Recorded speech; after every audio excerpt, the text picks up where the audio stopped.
Las Vegas shooter may have been planning more violence. Another tropical storm targets the U.S. State Democrats say we have a deal. The governor says, no, we don't. This is OU Nightly.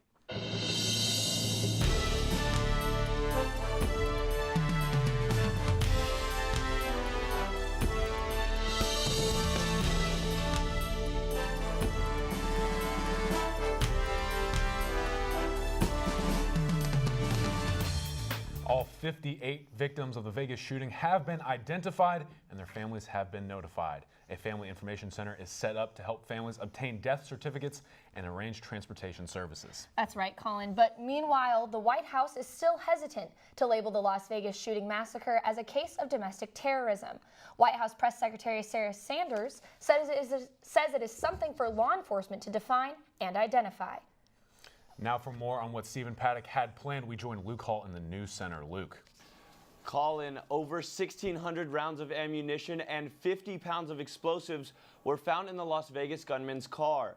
Investigators now believe Stephen Paddock intended to survive the massacre and inflict even more damage. The Las Vegas sheriff says Paddock was doing everything possible to escape, but ultimately he took his own life. And the National Rifle Association is joining a number of Republican leaders in calling for the review of bump stocks. A bump stock is a device attached to the back of a rifle that allows a shooter to fire the gun more rapidly. Las Vegas shooter Stephen Paddock had this attachment on some of the rifles he used in the attack on Sunday. Today, NAR leaders said devices designed to allow semi-automatic rifles to function like fully automatic rifles should be subject to additional regulations. This is a small but major departure for the group. It has opposed virtually all gun control measures in the past. And President Donald Trump plans to decertify the Iran nuclear deal next week. The action would declare the Obama-era pact not in U.S. interests and launch a congressional review period. Congress would then have 60 days to determine a path forward. And Collin, in contrast to President Trump's remark calling Kim Jong-un a madman via Twitter, top CIA officials are insisting the North Korea leader is instead a rational actor simply motivated by goals to ensure his regime's survival. Thank you very much, Luke. Now, the leader of the Oklahoma House Democrats is preparing to deliver the votes of 28 of his members for a proposed budget agreement.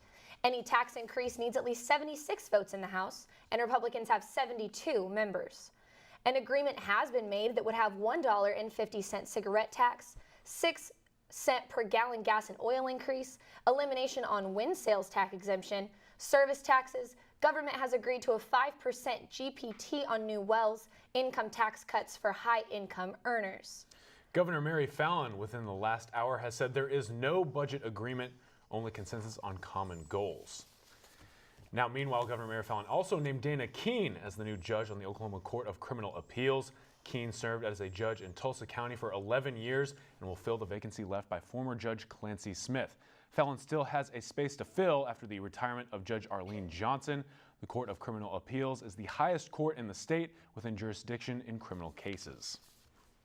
Now, another tropical storm is headed for the Gulf Coast. Tropical Storm Nate is en route for Honduras and is likely to become a minor hurricane, according to the National Hurricane Center. New Orleans at this point stands in the storm's path, along with the Florida Panhandle, which is still recovering from Irma. Residents in Louisiana, Mississippi, and Alabama are also expected to feel the storm this coming weekend.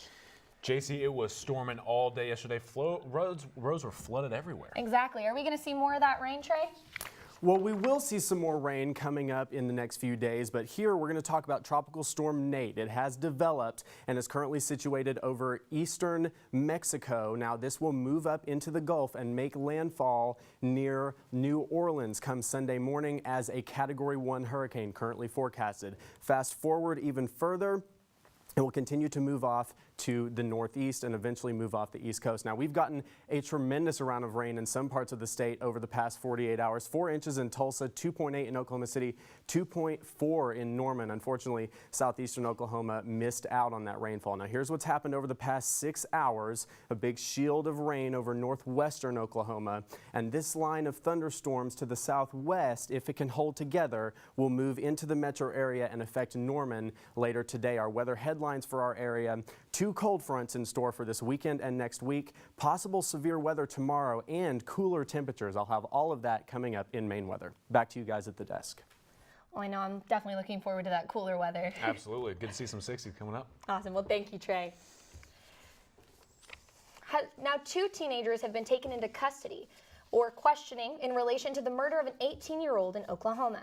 The 2 were found in Daytona Beach, Florida. 18-year-old Robert Emerson Firethunder was captured outside an apartment. His 16-year-old partner fled, but was later apprehended. Both individuals are of interest in the death of Nicholas Martinez. Still ahead on OU Nightly, the flu could be back in Oklahoma. And an ice cream shop is one sweet place to work.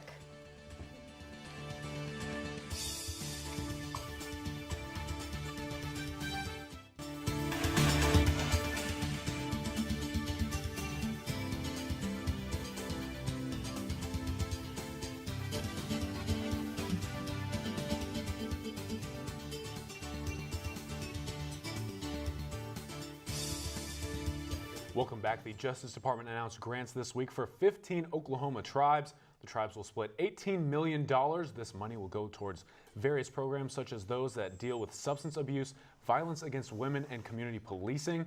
The Quapaw tribe is set to receive the largest chunk of the grant, totaling $3.9 million. These grants are part of $100 million given to 125 tribes across the U.S. Shereen Hashem now joins us in Health Beat with why you should be in line to get your flu shot. Shereen. Flu season is back, and while there are still a few months until peak season, this is generally a good time to get a head start on vaccinations.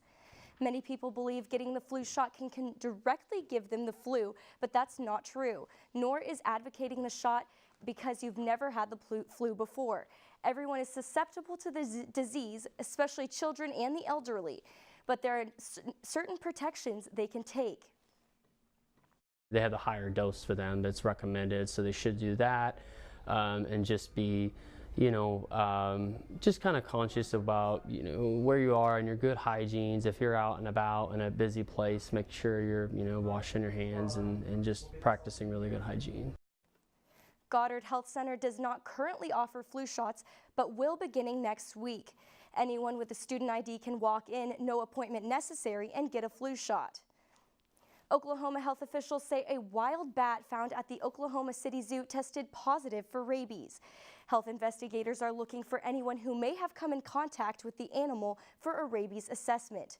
According to the Oklahoma State Department of Health, there have been 40 cases statewide of animal rabies since the beginning of the year. Cigna announced it will no longer cover prescriptions for OxyContin starting next year. The company says the effort aims to combat nations on ongoing opioid crisis. In 2016, it committed to cutting opioid abuse by 25% over a 3-year period. Cigna currently insures more than 15 million customers worldwide. And 3 new cases of the West Nile virus have been reported in Oklahoma this week. The cases are found in Canadian, Pottawatomie, and Osage counties. This brings the total number of recorded cases in the state to 28 this season. Can both of you believe that there have been 3 cases so far this week for West Nile in Oklahoma alone? I can't believe it. It's an unfortunate situation. Why do mosquitoes exist? I don't get it. I was like, they should have been flushed out by now, right? Yeah. With the rain and kind of the cold, they should be definitely leaving soon. Interesting to see normal statistics on that as well. Yeah. I don't know what the normal is. It's kind of weird. Well, thank you, Shereen. Thank you. Absolutely. Now, summer-like weather is winding down, but it's not too late to enjoy a sweet frozen treat. OU Nightly's Jaden Watson-Fisher brings us the story of a new Edmond ice cream parlor that does more than just hand out scoops. The Super Scoop, a brand new ice cream shop in downtown Edmond, serves up more than just cold cream. Owner Riley Eden wanted to make a difference in the community. We needed to create a workplace for people who have special needs where they can have jobs that they're actually fully able to do, and scooping ice cream is one, and then cleaning around the shop is a good one, and then anything else related to ice cream is pretty much a lot of stuff that people with special needs are able to do. Eden was inspired to open the shop after joining a Sunday school group for people with special needs and working with the Oklahoma City organization Wings. Some of Eden's employees, known as Super Scoopers, were nervous on the first day. Now they're glad to come in every day. It makes you feel like you're a part of something, that you have meaning to get up in the morning. And I love coming here.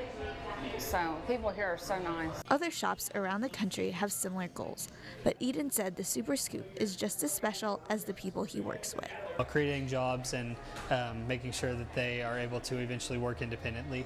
So that's what sets us apart is some people will just create a workplace for them while some people like us are working towards having them being able to work independently. So I think that's what sets us apart. Super Scoop has been in business a whole 2 weeks, and they already have a loyal customer following. Riley even spent his 21st birthday here greeting customers and working with his employees.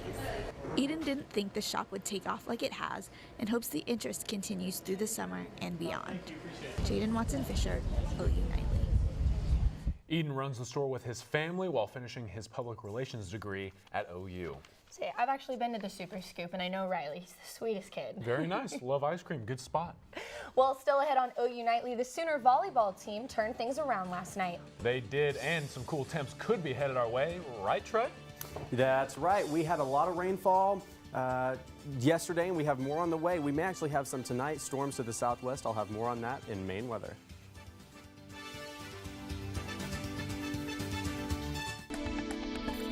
Hey guys, welcome back to OU Nightly. I'm Trey Bell with a look at your weather. So we have live radar here. We've had a lot of rain over the past few days. We also might have some more this evening. Here's showers and thunderstorms in southwestern Oklahoma. Let's zoom in and take a look at each one. Here's near Hobart and Godebo and Roosevelt down in southwest of Oklahoma City. These are some moderate to heavy downpours, and these will move off to the northwest. They may affect the metro as we head into this evening, moving further to the southwest near Mountain Park and near Hendrick. These are just general thunderstorms, maybe some lightning, some small ping-pong size hail. Now, looking forward into the weekend, here's Friday at 1 o'clock, a cold front approaching in northwestern Oklahoma. This is what's going to be responsible for bringing our first round of rain and our first round of cooler temperatures. Fast forward through Saturday. Here's Saturday morning at 2 a.m., early morning. Saturday, the cold front will be approaching Enid, Elk City, and on its way, it will begin to generate showers and thunderstorms that do have the possibility of being severe. More on that in just a second. Fast forward into Saturday afternoon, northerly winds take over and to begin to cool our temperatures down. We stay dry the remainder of the weekend. Your game day will not be affected by precipitation, and southerly winds take over by Sunday afternoon, and we will begin our slow warming trend before our next cold front. Here is the severe weather outlook for tomorrow. This will be for tomorrow night, early Saturday morning. A moderate risk is in effect in the Panhandle with the slight in the yellow, and a marginal was in the green. Now here are the severe threats. Wind 70 miles per hour, flooding. We could see up to an inch here in Norman. These threats will be increased in the enhanced zone, and as we get closer, further into the evening, they will go down as the front approaches Oklahoma City. Your game day forecast, Saturday at 11 a.m. we face Iowa State. Here in Norman, lower 70s. For the forecast, winds at now to the northwest at 10 to 20 miles an hour. So mild game day weather, much better than full sun, 90 degrees. So very pleasant outside. Here's that weather again, just to get another look, lower 70s for the game day. Lows tonight, 68 here in Norman, 69 in Oklahoma City, 68 in Tulsa. So we will stay mild through the night. Day planner for tomorrow as you're waking up, 68 degrees, winds are out of the south at 10 to 20 miles per hour, 79 by noon, and 85 on your drive home at 5 p.m. with partly cloudy skies most of the day. Highs tomorrow, 80s across the state. We stay warm, 85 here in Norman, 84 in Oklahoma City. How about an 86 in McAllister? So relatively the same across the state. And that 2-day forecast, partly cloudy for Friday, very humid. If you were outside this morning, you noticed the humidity was high. You can almost feel the moisture in the air. 85 for a high on Friday, 78 on Saturday. Here's that severe weather chance, especially in northwestern Oklahoma, Saturday morning. And the rest of your 7-day, 84 degrees on Sunday, 76 on Monday. We stay dry through most of next week. Notice that cold front. Tuesday, north winds at 5 to 10 miles per hour, and we go into the 60s for highs. So we have a few more warm days, a round of possible severe weather to get through, and then we begin our cooler temperatures. So a lot of people are looking forward to that. Man, I love seeing those 60s and 70s. I was like, I was just thinking I might be the only person that is excited for the cold weather. Finally, I can rock a long sleeve tee and not be bad. There you go. It's that time of year. And I'm sure they were very excited to hear about that the weather will not be affecting game day. Yes, absolutely. We will stay dry during the football game. Oh, Absolutely. perfect. All right, thanks, Trey. Thank you. Well, speaking about sports, more than just sports will be taking place at the Gaylord Family Football Stadium this Saturday. OU's athletic department is partnered with United Way to take up cash donations to help hurricane relief efforts. Prior to the game, fans can find volunteers with hurricane relief signs and donation buckets. You know, it's always good to see sports impacting people off the field. You got to love it when they're using that platform. Very cool. A lot of the students here, have been affected by the hurricane, so it's great to see that OU's reaching out. Yeah, absolutely. Well, speaking of impact, however, bats are hitting balls at an alarming rate as playoff baseball is in full swing, Shiloh. That's right, Collin. We'll give you an update on playoff baseball, plus the WNBA crowned its champion last night. Sports is straight ahead.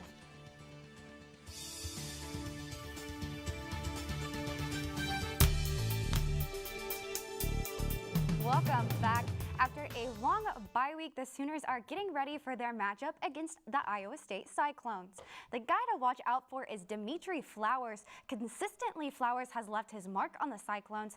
In his 3 career games against them, Flowers has 129 rushing yards, 109 receiving yards, and 2 touchdowns. Quarterback Baker Mayfield said the team is ready to compete after the bye week.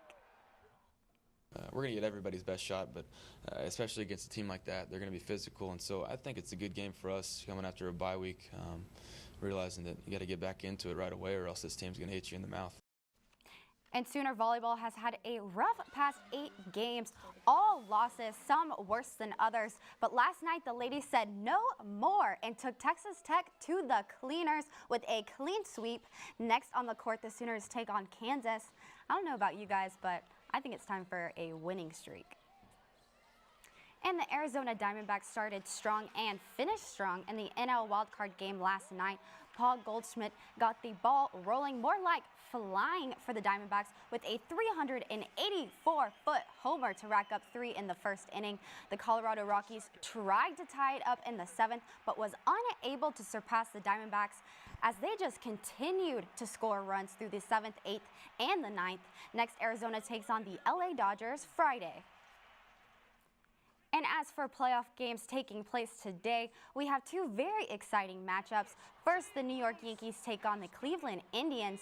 The Indians have had a memorable season with their 22-game winning streak. The Yankees are going in confident. They poked a little fun at their rivals tonight by tweeting about their support from NBA's LeBron James, along with hashtag Pinstripe Pride. The star-studded matchup should be an exciting game to watch. The other MLB playoff matchup of the day is Red Sox versus Astros, which is happening right now. The score is currently 2-2 in the bottom of the 4th inning. The Red Sox have come into this game as the underdog. The Astros dominated them in regular season play. And there are more press conference woes for the Carolina Panthers quarterback Cam Newton. Newton is under fire for making a sexist comment yesterday after practice.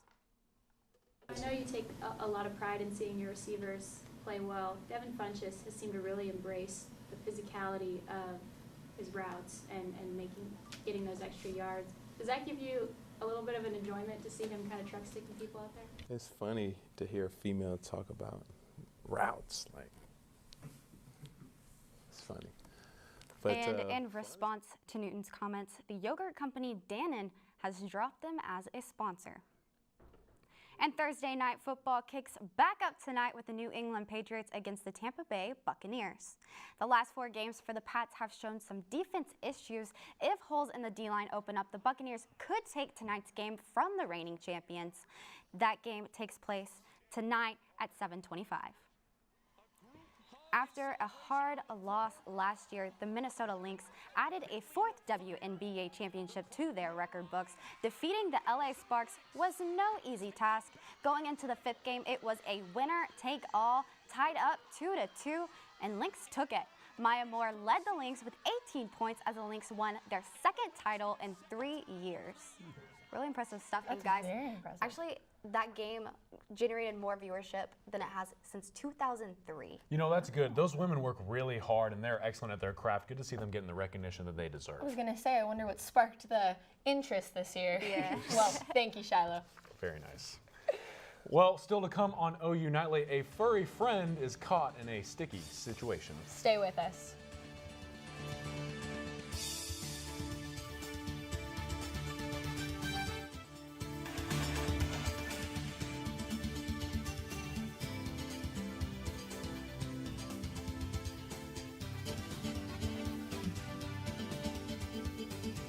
I'm Will Cornelius at the OU Nightly Update Desk with the latest on the state's healthcare budget crisis. After a cigarette tax was ruled unconstitutional in August, lawmakers must find a way to plug the $215 million hole it left. The state's Medicaid agency plans to cut reimbursement rates by 9% to make up for the loss in funding. That's it for now. Back to you all in the studio. Well, thank you, Will. Now a cop has gone above and beyond to help a smelly friend. New York police officer David McKinnon stumbled upon a skunk with his head stuck in a McFlurry cup. At the risk of getting sprayed, McKinnon decided to help out. Lucky for him, after being set free, the skunk left without a trace. Good thing he's out of there. That would have stunk. And you know, we have had some severe weather, but thankfully no tornadoes. Thankfully, yes. But on this day in 1970, an EF4 tornado did hit Pottawatomie and Lincoln County, and it destroyed over 560 homes. So definitely. It's like tornado season, can't get away from it, especially here. Any time of the year. Well, thank you. And thank you for watching OU Nightly, brought to you by the Gaylord College of Journalism and Mass Communication here at OU. We'll see you back here tomorrow night, live at 4:30. Have a great evening. Good night.